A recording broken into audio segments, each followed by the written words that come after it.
প্রেমটা ঘনীভূত হয় বর্ষায়। যে সবসময় দেশের এবং সমাজের জন্য কাজ করেছে। আমরা চেষ্টা করি সবসময় প্রতিটা উৎসবে প্রতিটা ঋতুকে বরণ করে নেয়ার। বর্ষা তো আসলে বাঙালির আমার মনে হয় অনেক প্রিয় ঋতু। হত্যা করলে একটি বৃক্ষ লড়াই হবে তোমার সাথে। বিগত 8 বছর আগেও এত গরম ছিল না, কিন্তু এখন আমার কাছে মনে হয় যে দুইটি ঋতুই আছে, একটি গরম আর একটি ঠান্ডা। বেঁচে থাকার মুখ অবলম্বনটাই হচ্ছে উৎসব, আনন্দ, গান এবং সুখ। প্রকৃতির যদি সুরক্ষা না হয় তাহলে আমরা কেউ বাঁচবো না। এই ষড়ঋতুর দেশকে বাঁচাতে হলে সকল প্রাণের প্রতি মনোযোগী হতে হবে।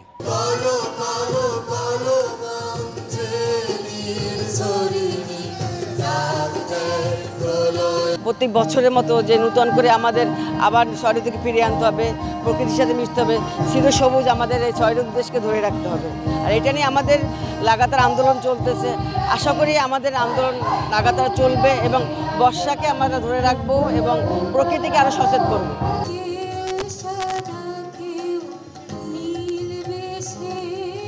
আসলে আমরা তো প্রতিবাদ করে যাচ্ছি, কিন্তু আমার মনে হচ্ছে আমাদের সাথে যে গুটি কয়েকটা সংগঠন আছে আর আরও যারা অন্য অন্য সংগঠনগুলো আমাদের সাথে যদি একসাথে আমরা এই প্রতিবাদটা করে আমাদের আসলে প্রতিবাদ করে গেলে আমাদের মনে হচ্ছে আমাদের ষড়ঋতু দেশকে ধরে রাখতে পারবো।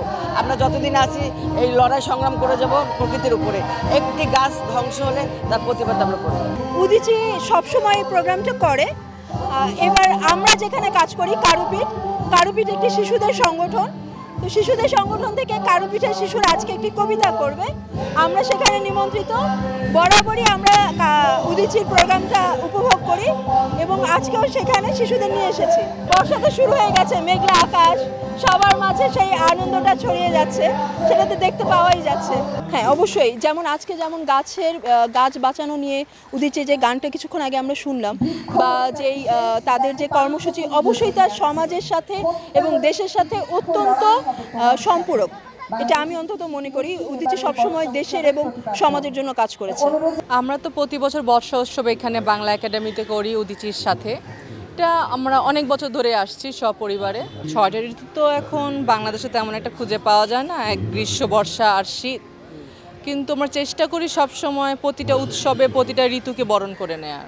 না, এখন আমরা মনে করি এটা আমরা আসলে বর্ষাকে ডাকছি। এখন যেমন আমরা রবীন্দ্রসঙ্গীত দিয়ে ডাকছি, আমরা প্রতিটা ঋতু তো আসলে আমরা তো নিজে যেহেতু গাছ কেটে ফেলছি, গাছের কমতি আছে, সো বৃষ্টিটা হবে কোত্থেকে? আমরা পুকুর বন্ধ করে ফেলছি, ঝিল বন্ধ করে ফেলছি, গাছ কেটে ফেলছি, তো সেখানে বৃষ্টি তো আসতে কষ্ট হবেই।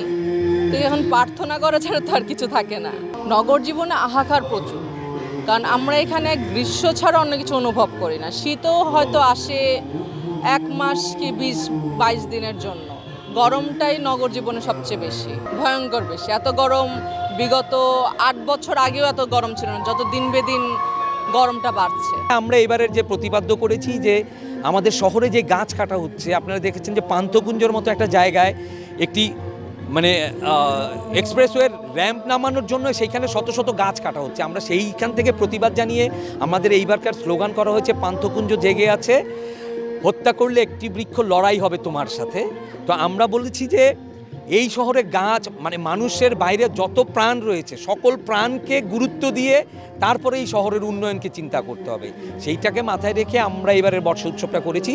আমরা চিন্তা করে দেখেছি যে বর্ষার সাথে প্রাণের একটা সম্পর্ক রয়েছে, সেইখানে যদি প্রাণ ভালো না থাকে তাহলে বর্ষা উৎসবের কোনো অর্থ থাকে না। সুতরাং আমরা বলতে চাই যে পৃথিবীতে যত প্রাণ আছে সকল প্রাণকে গুরুত্ব দিয়ে এই দেশের বা এই রাষ্ট্রের বা এই শহরের উন্নয়ন চিন্তা করতে হবে। এই নগর জীবনে আমরা তো ছোটোবেলা থেকে যখন বড় হয়েছি প্রত্যেকটা ঋতুকে আলাদা করে উপলব্ধি করতে পারতাম।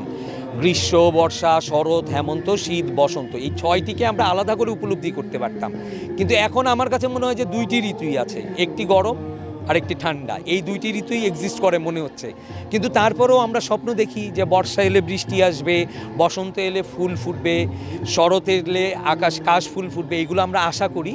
তো আমার মনে হয় যদি মানুষ সচেতন হয়, যদি রাষ্ট্র সচেতন হয়, যদি সরকার সচেতন হয়, তাহলে এই ষড়ঋতুর দেশ আরও দীর্ঘ বছর দীর্ঘকাল বেঁচে থাকবে।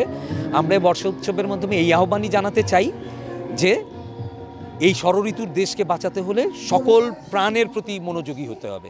বর্ষা তো আসলে বাঙালির আমার মনে হয় অনেক প্রিয় ঋতু, কারণ আবেগের ঋতু বর্ষা। আমার মনে হয় বাঙালির প্রেমও জমে বর্ষায়। যতই বলি আমরা ঋতুরাজ বসন্ত, রঙের ছড়াছড়ি বসন্তে, কিন্তু প্রেমটা ঘনীভূত হয় বর্ষায়। আর বর্ষা এলেই আমার মন অকারণে প্রফুল্ল থাকে, কারণ আমার প্রিয় ঋতু বর্ষা। আর আজকে সকালটি গানে গানে, কবিতায়, আবৃত্তিতে এমন সুন্দর একটা আয়োজনে মাধ্যমে শুরু করলাম। আমার স্কুল সুরবিহারও ছিল। আর সবচেয়ে বড় কথা, একটা লম্বা ছুটির পরে, ঈদ এবং গরমের ছুটির পরে আজকে প্রথম দিন কিন্তু ঢাকা শহর সচল হচ্ছে। এরই মধ্যে দিয়ে যে আমরা এই আয়োজনে অংশভূত হয়েছি এবং এত অডিয়েন্স সকলে এসছে, এটাই কিন্তু আমাদের প্রমাণ যে আমার বাঙালিরা উৎসব পাগল। আমাদের কাছে বাঙালির মূল উপসর্গ, বেঁচে থাকার মুখ অবলম্বনটাই হচ্ছে উৎসব, আনন্দ, গান এবং সুর। যে কারণে আজকে এত ভিড়। এই গরমের মধ্যে একটু পরে বৃষ্টি নামবে, বৃষ্টির অপেক্ষায়, সবাইকে বৃষ্টির শুভেচ্ছা। আমাদের বাংলাদেশে কিন্তু 6টি ঋতুই দেখা যায় যদি চক্ষু থাকে, অন্তর্দৃষ্টি থাকে। আমরা এই শহরও কাঠ আর ইটের বদলে এর মধ্যে আমরা এমন করে হারিয়ে ফেলি যে প্রকৃতির দিকে তাকাবার, সবুজের দিকে তাকাবার, আকাশের দিকে তাকাবার অবকাশটুকু আমরা খুঁজে পাই না।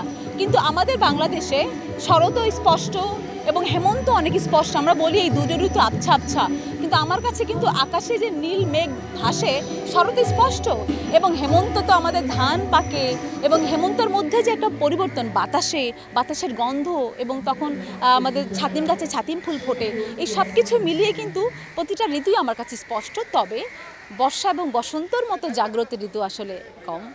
প্রকৃতির যদি সুরক্ষা না হয় তাহলে আমরা কেউ বাঁচবো না।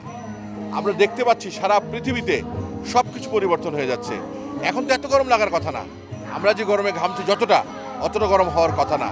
কিন্তু প্রকৃতি পাল্টে যাচ্ছে, বৃষ্টির সময় পাল্টে যাচ্ছে, শীতের সময় পাল্টে যাচ্ছে, বসন্তের সৌন্দর্য পাল্টে যাচ্ছে।